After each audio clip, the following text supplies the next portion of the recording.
ರಾತ್ರಿ ಬೆಳಗಾಗುವುದರ ಒಳಗಾಗಿ ಮಗಧ ದೇಶದ ಬಿಟ್ಟು ತೊಲಗಿ ಅಂತ ತಂದೆಯ ಆಜ್ಞೆ. ಹೌದಲ್ಲ?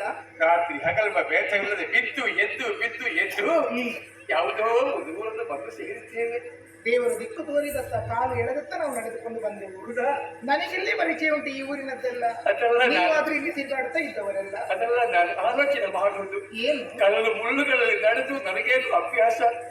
ಇದುವರೆಗೂ ಹಂಸತೂಲಿಕ ತಲುಪದಲ್ಲಿ ಮಾಡುತ್ತ ನೀನು ನನ್ನ ಕಂಬಳಿ ನಡೆದಿದ್ದಂತೆ ನಿನ್ನ ಕಾಲು